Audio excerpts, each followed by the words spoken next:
એ માતાજીને યાદ કરું, आद्य शक्ति माँ आदि अनादि। जब समुद्र मंथन हो रहा था तब अमृत कलश लेकर के जब भगवान મારે એકચ્યુઅલી યુએસ જવાનું હતું, પડ્યો અને આ કુંભમાં જવાનું હશે એટલે જ આજે ટિકિટ મળી તત્કાલમાં અમે નીકળ્યા।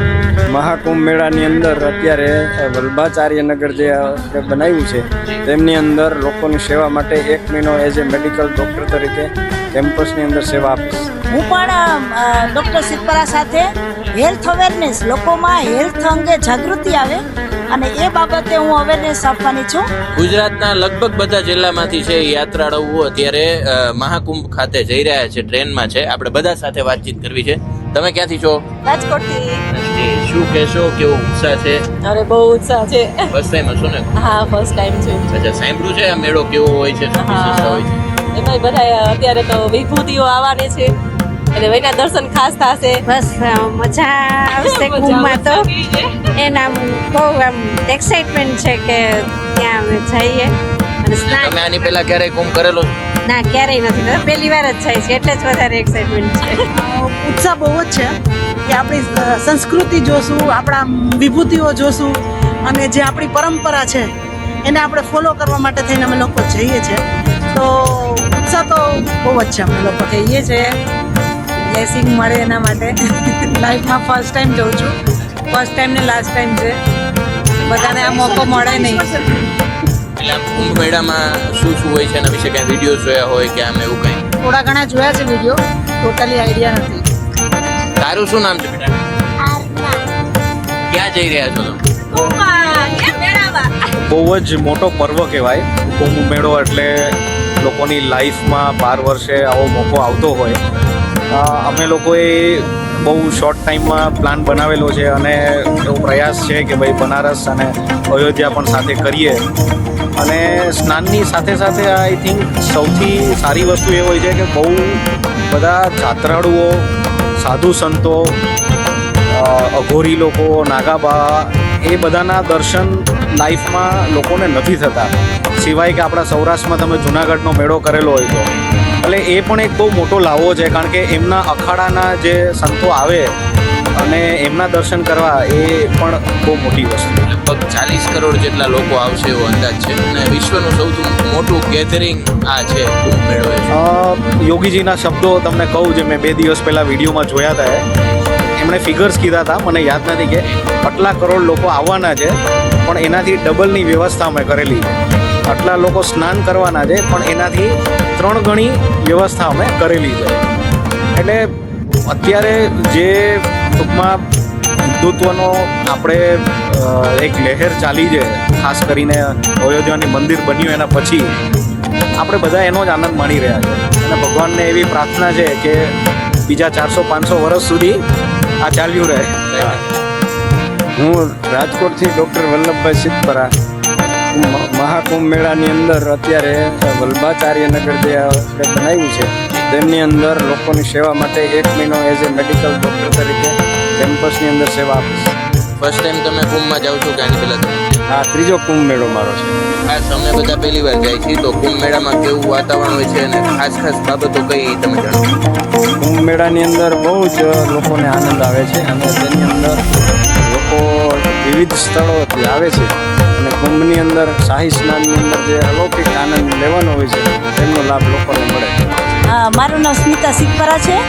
હું પણ ડૉક્ટર સિદ્ધપરા સાથે હેલ્થ અવેરનેસ, લોકોમાં હેલ્થ અંગે જાગૃતિ આવે અને એ બાબતે હું અવેરનેસ આપવાની છું અને બધાને બોડી ફ્રી ચેકઅપ કરશું અને કાયમ માટે આપણી હેલ્થ કેમ સારી રહે એ સમજાવવા માટે પણ આ રીતે હું સેવા આપવા માંગુ છું। આટલા દૂર તમે જાઓ અને એ પણ સેવા કાર્ય માટે, તો કેવી અનુભૂતિ થાય સેવા કરી?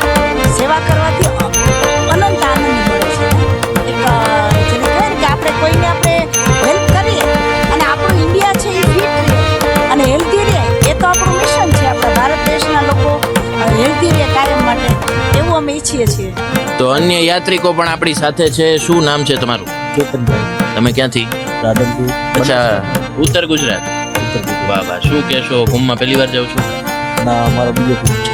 બીજો કુંભ છે, તો કુંભમાં પહેલા ગયા હતા તો કેવું હતું, શું એનું થોડી વાત? પહેલા કુંભમાં ગયા તો બહુ મજા આવી હતી।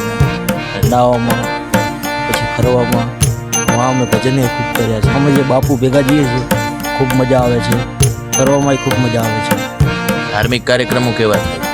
ખૂબ સારા, ખૂબ દર્શન લાભ લઈએ છીએ. હું અમરેલી જિલ્લાના સૂર્ય પ્રતાપગઢ ગામ. માં પહેલી વખત? ના, મારા ચોથો કુંભ છે. ચોથો કુંભ. ચોથો. અચ્છા, તો અગાઉ તમે જે કુંભ મેળા કરેલા છે તો એની થોડી માહિતી. અગાઉ મેં કરેલા જેમાં કથાઓમાં ગયા છે. સંતવાણીનો કલાકાર છું હું પોતે. સંતવાણી કરું છું અને ત્યાં જઈને રવેટીમાં ભજન કરીએ છીએ. ખૂબ મજા આવે છે, ખૂબ આનંદ. એટલે તમે સંતવાણી ગાવ છો કે કઈ વગાડો? ના, સંતવાણી ગાઉં છું. તો કંઈક સંભળાવો, કેમ કે વાતાવરણ એવું છે, બધા યાત્રિકો જ છે. હા, બધા યાત્રિકો છે તો એક નાની દરબારી રાગમાં એ માતાજીને યાદ કરું. આદ્ય શક્તિમાં આદિ અનાદિ હરદી અંબા પુરમાધર દે હે જગ જનની હે જગદંબા. આવા ભજન અમે ત્યાં કરીએ છીએ. આ તો આપણી સનાતન સંસ્કૃતિ એમાં જ્યારે મહાશિવરાત્રિએ કુંભ પૂરો થશે તો મહાદેવને યાદ કરવા છે. થોડું કાંઈ તમે જો સંભળાવી શકો તો વધારે મજા આવે. મહાદેવને યાદ કરીએ આપણે. એક बिली पत्रम एक पुष्पम एक लोटा जल की धार दयालु रिच कर देते हैं चंद्रमौली पल चार कैलाश के निवासी नमु बार बार हूँ आयो चरण त्योहारे भोले तार तार तू कैलाश के निवासी नमु बार बार हूँ. આવા ભજનો અમે ત્યાં બહુ કરીએ. સંતવાણી ને એ બધું તો આપણું એક સંસ્કૃતિ છે ને એ પણ કદાચ આ મેળામાં જોવા મળે. અમે મોરબીથી છીએ. મોરબીથી 17 વ્યક્તિ છીએ. 17 જણા છીએ. બધા સોની સમાજ છે અમારો બધો. એ બધા જ આ ટ્રેનમાં સાથે જ છે બધા. અને બધા જ મહાકુંભમાં જવાના છે. આ 144 વર્ષે જે યોગ થાય છે એનો પૂર્ણતઃ લાભ લેવાના છે બધા. બધા ફર્સ્ટ ટાઈમ છો કે? એટલે એમાં ઘણા છે ફર્સ્ટ ટાઈમ છે, ઘણા છે 4 વખત 5 વખત આવી ગયેલા છે. અમે લોકો બધા ફર્સ્ટ ટાઈમ છીએ અત્યારે આજે ડબ્બામાં છે બધા. ખાસ તો આટલા બધા દિવસનો આ કુંભ મેળો હોય છે તો લોકોને શું સંદેશ આપે? પણ આ એક આપણી હિન્દુ સંસ્કૃતિ સનાતન ધર્મની અંદર એકવાર આ લાભ લેવો જોઈએ અને આપણી સંસ્કૃતિ શું છે એના વિશે સંપૂર્ણતા જાણવું જોઈએ અને આ એક લાભવો છે એવું હું આ આપણા ભારતીય સંસ્કૃતિના હરેક નાગરિક હરેક વ્યક્તિને આ જણાવીશ. ખાસ મહાકુંભને લઈને જે આટલા બધા યાત્રિકો છે ટ્રેનમાં કેવો ઉત્સાહ છે? ટ્રેનમાં તો લગભગ જગ્યા ક્યાંય નથી, પૂરેપૂર છે. અને હજી આમાં હજી અડધા આવવાવાળા હજી બાકી રહી જાય એવું લાગે છે કે આ કેટલું ફૂલ છે. ટિકિટનું કંઈ પરિસ્થિતિ છે નહીં એવી કે મળી શકે અત્યારે. કુંભ મેળાને લઈને કોઈ તમે શું માહિતી છે તમે? કુંભ મેળામાં અમે ફર્સ્ટ ટાઈમ છીએ, પણ અમારી સાથે 43 જણા છીએ અને અમે બે પાછા ભાઈઓ જ છીએ. બધા 6-7 વાર ત્યાં કુંભ સ્નાન ને બધું લાવો ધીરે સરસ. તો અલગ અલગ જિલ્લાઓમાંથી છે લોકો અહીંયા આવ્યા છે. તમે ક્યાંથી છો? મોરબીથી જી. તમે મોરબી? હા, સોની જી. હા, તો મોરબી હા, ગ્રુપ છે મારું. ગ્રુપ ભેગું છે સોની સમાજનું ને જય સ્વામિનારાયણ. પહેલી વાર જઈ છીએ અમે કુંભ મેળામાં એટલે ઘણો ઉત્સાહ છે એમાં. મજા આવશે. જે લોકો નથી આવવાના એને શું કહેશો? એ આવવું જ જોઈએ ને, ફરજિયાત આવવું જોઈએ. આ વસ્તુ જોવા જેવું છે, સ્નાન કરવા જેવું છે બધે ને બધે જાણવા જેવું બહુ સરસ છે. ભગવાનનું છે બધું. અમે અમદાવાદથી છીએ. શું કહેશો? કુંભ મેળામાં જાઓ છો, કેવો ઉત્સાહ છે? કુંભ મેળામાં બહુ મને મજા આવશે ત્યાં ફરવાની. અમે પહેલી વખત જઈએ છીએ. ત્યાં અમે શું છે ત્યાં છે અમને કોઈ ખબર નહીં એટલે બધા દોસ્તો ભેગા અમે જઈએ છીએ. આ અમારા દોસ્ત છે રમેશભાઈ. વાહ, શું કહેશો તમે? આ યુવા પેઢી માટે શીખવા માટેનું છે. તમે ક્યાંથી આવો છો? અમદાવાદ. ફર્સ્ટ ટાઈમ ક્યાં નહીં પેલા કે કુંભ મેળા વિશે કઈ બાબતો જોઈ છે વિડીયોઝમાં કે એક્સાઇટમેન્ટ બહુ છે પણ હજી એટલી બધી બાબતો જોઈ નથી.